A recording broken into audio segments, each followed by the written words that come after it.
Okay. So first, I just want to test something real quick. Just make sure.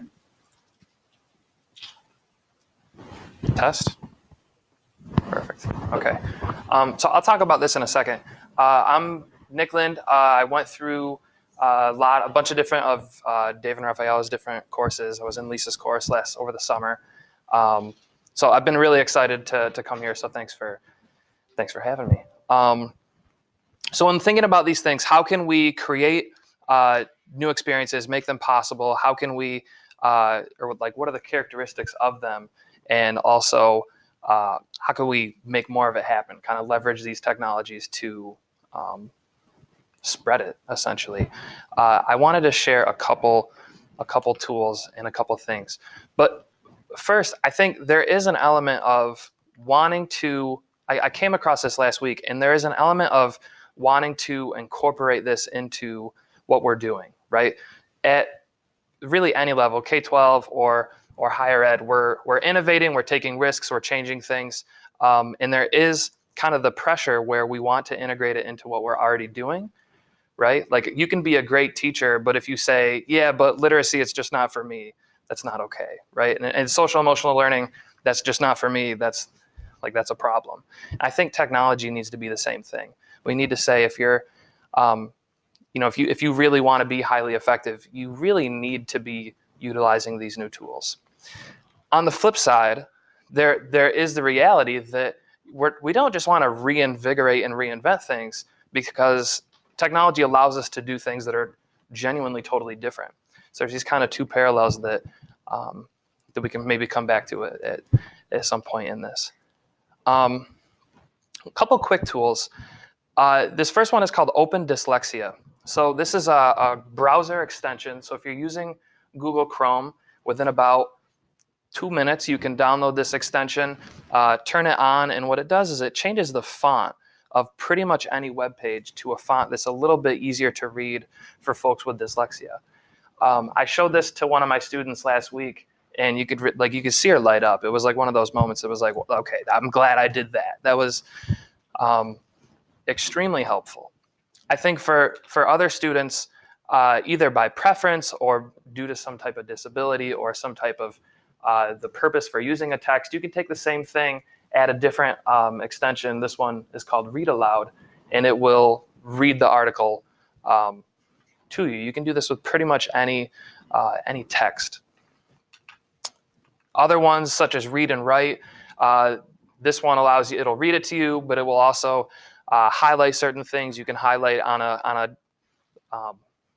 right on a web page or on a Word document or on a Chrome, on a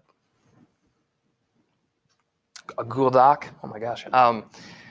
It'll show you a picture for maybe our developing readers. And I think my takeaway for that is that sometimes we're looking for like what kinds of new learning experiences are possible, but sometimes it's just what kind of experiences are possible in the first place. Like from almost an assistive technology standpoint, like what could some kids really, like they were not able to do and now they can. Yeah. Okay, so satisfy my curiosity. Is that transcribing as you're talking? Yes. What are you using to make that happen? Okay, so last week, Google Slides came out with this technology where essentially if it can hear you, it will use machine learning to transcribe it. It's not perfect. I mean, I'm not looking at it really right now, but it's pretty good, right? It's pretty good and it's pretty fast. It's brand new. It came out last week. I bought a little, this was like $20 or something. Yep. So I hooked this in. I got a small mic right here. Not yet. It doesn't. But like that's what I'm saying. Like, and will it record it into a file? I wish it would. I'm sure at some point they will. That's another theme here, is that these things are changing so fast that it goes away. We lose it. It's really cool, but I feel like that's a no-brainer, that like their next update is going to be to download it, Archive it, send it, or right. Than the presentation. Right.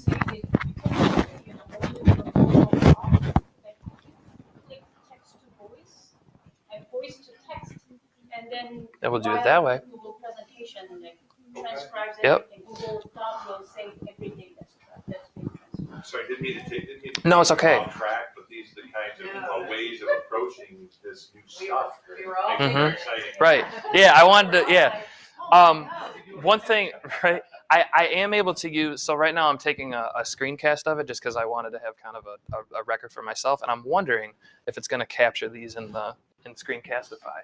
So Which you're, it probably- you're doing screencast Right now, yeah, for this. So that way, yeah, right. That way, we can play it back as a video essentially. Right. So yeah, like this is going to open doors for kids that previously would have had a really hard time, or would have needed assistive technology, or would have needed an extra support staff. I'm not saying that that's still not necessary, but I think it changes the game a little bit. Switching gears, I think one of the most immediate and kind of obvious things is the access to text. So these examples are all kind of YouTube channels, different videos, although there is some social media in there as well, because kids are using this to learn. And I think the same can be said for just straight Googling something. I am trying to get an Alexa or a Google Home in my classroom, and I don't have one yet, but I joke now when a kid asks me something, I'll say, Alexa, when was, whatever. And yeah, I mean, like that changes things, and there are privacy concerns, and there are all kinds of issues that go with it. But I think this reality kind of speaks to how we should have abandoned sort of the sage on the stage, kind of like stand and deliver model a long time ago. But now it's abandoning those that haven't already done it, because if the kid's not going to wait for you, they're just going to look it up, and they'll find a better answer than you can give, for sure. I can't tell you the number of times when a kid asks me a history question, I say, I'm not sure. I don't know. You can find it though. And then they do, and they make you look bad, but it's great. You make them share out? Often, yeah. Usually, it's nice to do kind of in the moment, a kid asks a question and I don't know the answer, and I say, hey, Google it. And then they kind of chime back in a minute or two, and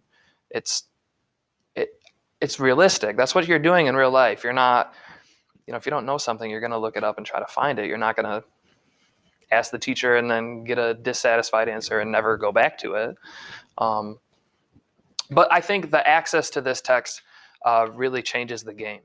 We also have different types of experiences that are sort of reading experiences, but reading more broadly. So this is a site. This is just a website that they've embedded a map of Pompeii into. So Pompeii is a site of a volcano in about 79 AD, covers the city. We find it in more modern history, I think the 1920s or so. And it's kind of an active excavation site. So I can tell kids about it. I can show them a video of it, and that's fine. But this lets them literally zoom in and find pictures right from Pompeii, wherever they sort of drop the pin. It will show them. Now, if they don't find a picture that kind of satisfies them, you can use Google Street View to go right to Pompeii, drop your pin wherever you want, and literally walk around at a site, right? This is more engaging. This is kind of making the old stuff a little bit more fun. It's going to help our classroom management. It's going to help our kind of access to rich, engaging texts. But we're not yet actually asking kids to do different things, I don't think. So we're gonna get to there in a second. A lot of times these are connected to headsets at this point. So you can do kind of a augmented reality or a virtual reality experience connected, where the kids they feel like they're really just walking around a historical site. If I put a big spreadsheet of data in front of a kid, and probably 95% of adults too, they're not going to get a whole lot from it. They're going to really abhor that experience. It's not going to be fun. But with different kind of multimedia that are available today, we can take rich data sets and have discussions about them and kind of ask the kids, what do you see here? What do you find? In this example, this is data about diets around the world, specifically meat consumption in different countries. And when I did this, I asked kids to try to find something of interest and tell a story about it. Try to explain kind of why. And in a second, I switch over to meat consumption, and I ask them about this giant dip that they see right there. And that's Cuba, right when the US started the embargo. And you can see that like their diet totally changes. And we say like, why? And that's a different way to kind of have them understand the historical context of what was going on.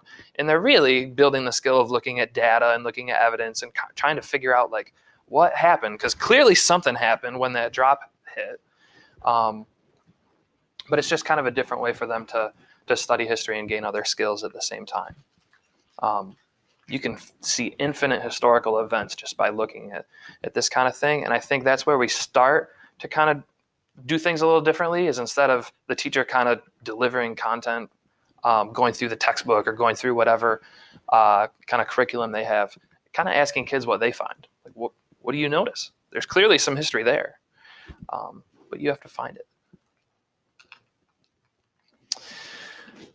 That's all. I think those experiences are sort of asking students to analyze different information and different texts and reading, for lack of a more broader word. But digital texts allow us, or digital tools allow us to make all sorts of wonderful products that really weren't possible before. Now, some of these, like the poster on my wall, the kid's making a poster. That's not like earth shattering, right? But at the same time now they're learning digital ways to do it. They're learning, how do I resize an image? How do I find a good image online instead of one that's kind of grainy and pixelated? How do I download that in a format that I can share it with someone? How do I re-upload it to some space where it's going to have a wider audience than just the people that walk through the hallway? So yeah, you're still just making a poster with some of these, but there's added layers that didn't used to exist. So I think it takes kind of a clever teacher to embed that as well. You can still have the kids make a poster if that's your kind of your goal, to express their learning in that way. But you have to embed these other skills along the way, because the reality is that they're going to need them when they graduate or when they go to the higher ed setting. Yeah. Do you find that you're upping your learning goals and objectives with lesson planning to try to drive different things and then backing into it, or is it just evolving? I think it's just changing what I do. I think I'm changing the types of texts that I use, but it's still, I still have the same goals for kids. It's still, we want them to be able to kind of read at this level, access information with this type of fluency, corroborate evidence, and the goals are the same, but I think I'm trying to get to them and help the kids get to them in different ways. So I spend a lot more time looking for resources, not necessarily because I'm trying to change what content is delivered, but because I'm trying to think of different ways to have them build their skills as they're engaging with it. I don't know if that answers kind of. Yeah. So a lot of these, haven't used a lot of these. One of the things I'm really curious about is, are there ever collaborations with the art folks or people who are thinking about these images, not only is there a way to make them nice, but how are they constructed to then, right, when you're talking about how a TV news broadcast or an advertisement, it's sort of, these have been crafted to make us feel warm and fuzzy or not worthy. Right. Sorry, I just wondered if that would be. I definitely think so, especially in places where we're going one-to-one, where the kid is carrying this thing with them all day. And even if they're not, they can access it from wherever they log in. It's a rich environment for that, because you can ask them, you can say, okay, here's sort of a rubric for this set of objectives that we want you to hit. And with the same kind of project, here's another audience that you're serving where you have a different rubric and a different set of objectives. And I think it's easier to do that with something that's digital, that doesn't, it's not necessarily printed out. There's not a hard copy always, depending on what you're doing. Other thoughts? I want to share two specific ones of the social studies where I feel like we're really asking kids to do something different instead of just kind of doing things the old way differently. The first one is Google My Maps. So Google Maps, we use it to get from point A to point B on our phone.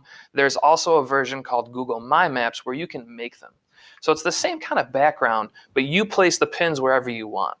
So this is something one of my students is working on right now. We're doing some ancient civilization stuff, and he's put the pins on several different civilizations that we've kind of started talking about. He's found resources online that you can kind of, I know it's kind of small, but you can see on the left that he's linked in over here. You can add a title, you can add a description. So I can have him write an essay in that space if I want to. I can have him link his notes to that section, right? So this could be like a binder if we chose to use it that way. And then someday when he wants to go study the Greeks again, he's got his Greek notes and his Greek activities and whatever sorts of learning products that they made when they were right there. We've always been able to make maps. I don't know that we've been able to link things in this way and have kids jump to different places online. I think one of these links is Khan Academy and the other one is an encyclopedia, but the links could be anything, whatever we kind of choose to make them. Right? Yeah. So are you anecdotally evaluating how students are making connections and asking them specifically, how does this work for you to make connections this way compared to how we used to do it? Right. So they've got to add the kind of the description, the title. They've got to add the photo on there, and there's a lot of spots where they customize it essentially. So how do they feel about it? How does it make it meaningful for them, though? So they choose what they put on there. I can give them certain directions to say, I need to see this and this, but they can then go and find information that's relevant to them. A lot of kids jump to memes. So they find these like ridiculous history memes and they put them in there, and it's just totally absurd. But it connects to the content in a way that is motivating them and is genuinely forming that kind of bridge from their culture to this content that's new to them. And that's an interesting conversation as well. Yeah.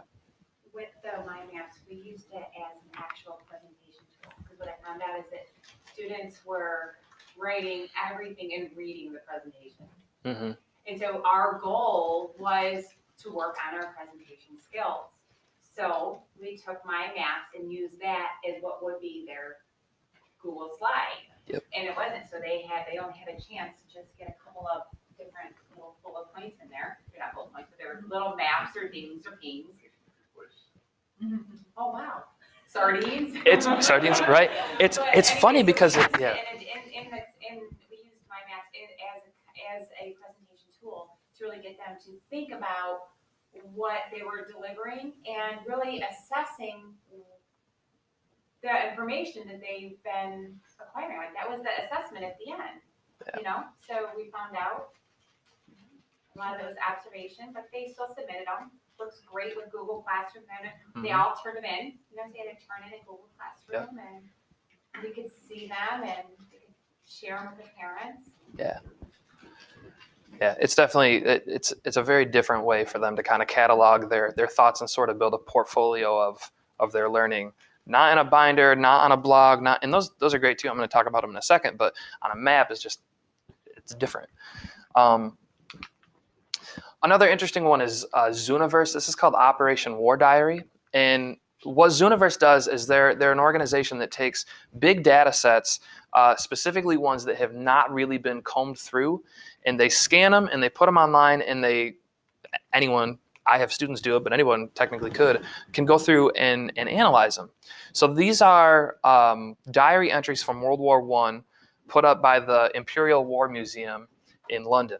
And they were sitting in a drawer somewhere and hadn't really been analyzed. And what you do is you go through and you say, okay, what am I looking at? And you pick some tags for dates or places or names or activities.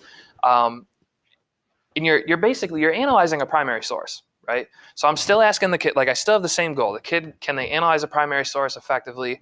But now they're doing real world work, because behind this is a big spreadsheet that someday we're going to be able to go to the spreadsheet and type in our ancestor's name and see every single tag that has their name and see what they did. What were they doing on, in the trenches in World War I? What was their role? Did they come up in any of these notes?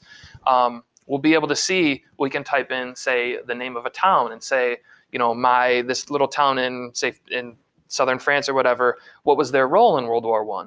Well, they were tagged in this note, in this note, in this note, in this note, and this is what their action, this is what they did. And it's an ongoing project. It's not finished. It's not even close. There's like 2 million pages, I think. But I have students, when we do World War I, specifically focus on analyzing primary sources, and this is kind of the tool that we use to do that. Zooniverse has over 90 projects in any different content area. I found a neat one that was essentially like a trail cam in somewhere in the Sahara Desert that it takes a photo whenever it has movement, and you have to go in and identify what animal it is. And it's kind of like it's identifying what the habitat is like in that area and what the animals are doing, or catching poachers. Yeah, that's awesome. But there's a lot of opportunity there. Okay. When we think about assessing student performance, I think gamification is a big thing that's going on here. So you don't necessarily have to gamify experiences when you're doing just assessment, but a lot of these platforms are kind of seamless to put into your curriculum. And instead of a kid needing to study for a test and producing a lot of anxiety, they're playing a game. Or the quick check-in with Kahoot or Quizzes or Quizlet, some of these other games is kind of an ongoing formative assessment. And most of them give you some type of print off or data set spreadsheet to show how the kids are doing. Are they growing over time? Some of them will show you not only did they get the answer right, but how quickly did they choose it. So you get a lot of rich information, and it changes the motivation here too, a little bit. Real quick, so I think we're creating experiences that are data informed and connected in different ways. So I mentioned some of the AR and VR stuff. It's really easy to connect with another classroom around the world as a kind of a global pen pal sort of model. You can set up guest speakers with Skype. You can Zoom with people really easily, like we do here all the time. This is an image of kind of a gradebook experiment that we're doing in my school, and providing kids real-time data on their assignments. So this is something that lots of different school management systems do, and this is just a photo from a Google side. But I can link assignments to this. I can link comments to this. We can tell kids. We struggle a lot with sort of character ed and absenteeism avoidance in my program. So providing kids with that data on an ongoing basis is something that it's always been possible, but it's nonetheless a data informed and digital experience. These are often organized by different platforms. So we're familiar with Blackboard here, but these are all different models of some type of landing space, learning management system, website. There's lots of different names for these spaces. But this is obviously a big movement. I think we probably have a pretty good feel. It's essentially just Blackboard and the different opportunities we can have with these other platforms as well. So kind of in coming to a close here, I think what are characteristics of these overall? I think we see that there's a greater accessibility specifically for students with disabilities and those that utilize assistive tech. The experiences that we're having kids participate in, they're naturally a little bit more engaging. They have the agency to adapt them. They have the ability to modify them and kind of customize the experience that they're having to a greater extent. I think we can communicate with people much easier. That's kind of technology 101, right? But this could include sending messages home to parents a little bit easier, having parents looped in with that data. A big thing for me, actually, from taking Lisa's class, was this comment for timely, untimed, and all-time learning. I'm kind of a slow processor, and we had a discussion board assignment at one point where through that I kind of realized that we infinitely increase wait time just by using a discussion board, and that I'd never really thought of that. But like for the kid that's sitting in class and has something good to say, but they think it 15 seconds too late, that's lost. And with a discussion board, a really simple, easy tool, it doesn't have to be. Kids can do assignments in the middle of the night if they feel like it. Kids can keep going after class. And it just, I think that breaks down a lot of barriers that traditional schooling has. That was just a big takeaway that I had. For individuals to leverage these technologies and spread them to new environments, create new experiences, I put Know Your Browsers because there's so many good extensions like the ones I was showing in the beginning, and they're growing every day. Every day somebody comes out with a fantastic new extension. I'm sure probably by the end of this year we'll be able to just download this instead of kind of losing it or having to kind of make a workaround for it. Same thing with open educational resources. There's new ones coming out every day, and it just takes kind of an informed person to kind of stay updated and keep learning about them. But I think the biggest thing on both kind of the leadership and individual side, where there's definitely a lot of crossover, is just time. In most of Dave's courses, we talked about how one of the best ways to learn is just to make an account on one of these tools and screw around for a while and make a new thing and revise it and adjust it. And then pretty soon you get good at it. And it takes time. I don't think that these changes are going to happen by forcing teachers to, like the old school teachers that don't want to use technology. I don't think we're going to like APPR evaluate them into like deciding to. I just don't think that's realistic. And on this kind of the flip side of that coin, though, is that if there's not a pressure to, they won't necessarily implement themselves either. So that's kind of the gist of, I think, how we can best implement these and best leverage the tools that we have. So if you remember.